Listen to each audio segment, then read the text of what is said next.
మన రాష్ట్ర వాహన రిజిస్ట్రేషన్ కోడ్ టీఎస్ నుండి టీజీకి మార్చాం. రాచరిక ఆనవాళ్లతో ఉన్న రాష్ట్ర అధికారిక చిహ్నాన్ని మారుస్తూ భారత రాజ్యాంగ స్ఫూర్తితో ప్రజాస్వామ్యం మరియు తెలంగాణ సంస్కృతి ప్రతిబింబించేటట్టుగా తీర్చిదిద్దడానికి నిర్ణయించాం. తెలంగాణ తల్లుల ప్రతిరూపం ఉట్టిపడేటట్టుగా తెలంగాణ తల్లి విగ్రహం రూపొందించడానికి నిర్ణయించాం. ఈ నిర్ణయాలు తెలంగాణ బిడ్డలుగా మనందరి అస్తిత్వాన్ని కాపాడేవి, మన గౌరవాన్ని పెంచేవి.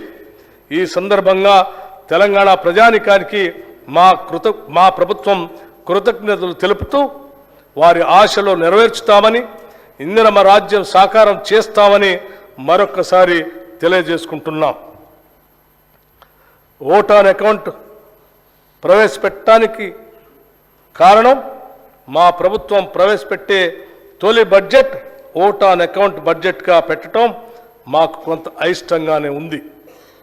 కానీ కేంద్ర ప్రభుత్వం ఫిబ్రవరి 1, 2024న ఓట్ ఆన్ అకౌంట్ బడ్జెట్ ప్రవేశపెట్టింది. మొదటి నుంచి మా ప్రభుత్వానికి నిధులు ఎలా సమకూర్చుకోవాలనే విషయం మీద స్పష్టమైన అవగాహన ఉంది. దానిలో భాగంగానే కేంద్ర ప్రభుత్వం వివిధ పథకాలకు విడుదల చేసిన నిధుల్ని సాధ్యమైనంత ఎక్కువగా రాష్ట్ర ప్రజల ప్రయోజనాలకి ఉపయోగించుకోవాలనేటువంటి స్పష్టత ఉంది.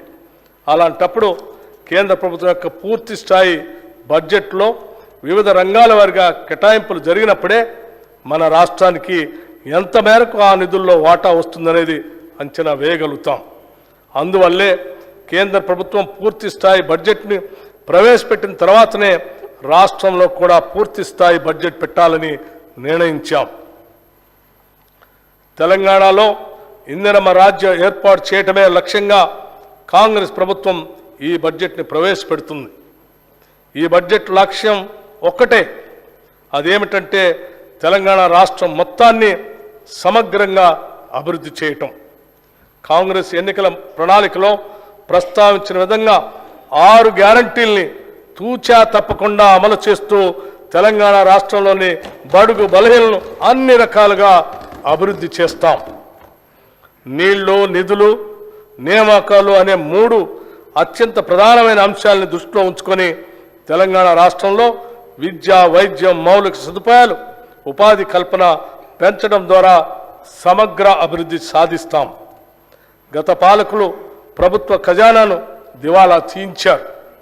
ప్రణాళిక లేకుండా, హేతుబద్ధత లేకుండా వారు చేసిన అప్పులు ఇప్పుడు పెద్ద సవాళ్లుగా మారాయి. అయితే ప్రణాళికాబద్ధమైన ఆలోచనలతో, సహేతుకమైనటువంటి కార్యాచరణతో ఈ సవాళ్లను మేము అధిగమిస్తామని ఈ సందర్భంగా మీకు తెలియజేసుకుంటున్నాం. మా ప్రభుత్వం దోబరా వ్యయాన్ని గణనీయంగా తగ్గిస్తుంది.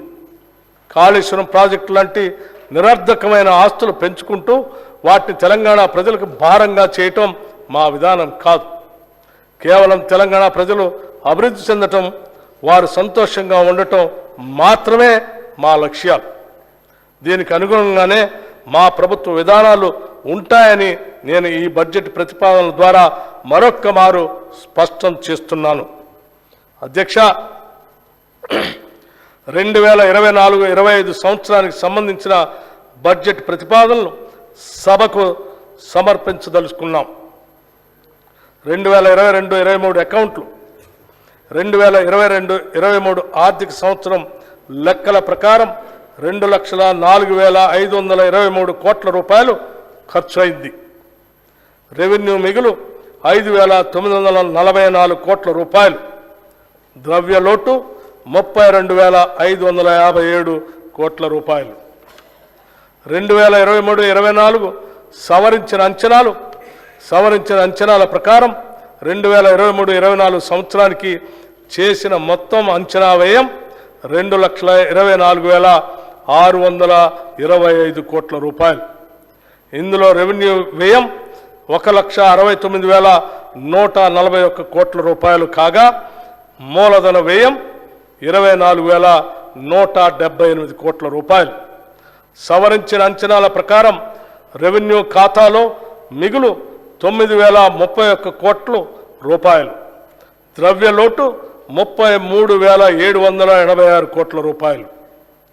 2024-25 ఓట్ ఆన్ అకౌంట్ బడ్జెట్ అంచనాలు 2024-25 ఆర్థిక సంవత్సరానికి ఓట్ ఆన్ అకౌంట్ మొత్తం వ్యయం 2,75,891 కోట్ల రూపాయలు. రెవెన్యూ వ్యయం 2,01,178 కోట్ల రూపాయలు. మూలధన వ్యయం 29,669 కోట్ల రూపాయలుగా ప్రతిపాదిస్తున్నాను. 2024-25 సంవత్సరానికి ఓట్ ఆన్ అకౌంట్ బడ్జెట్ ప్రతిపాదనను సభ ఆమోదం కోసం ప్రవేశపెడుతున్నాను. జై తెలంగాణ, జై హింద్.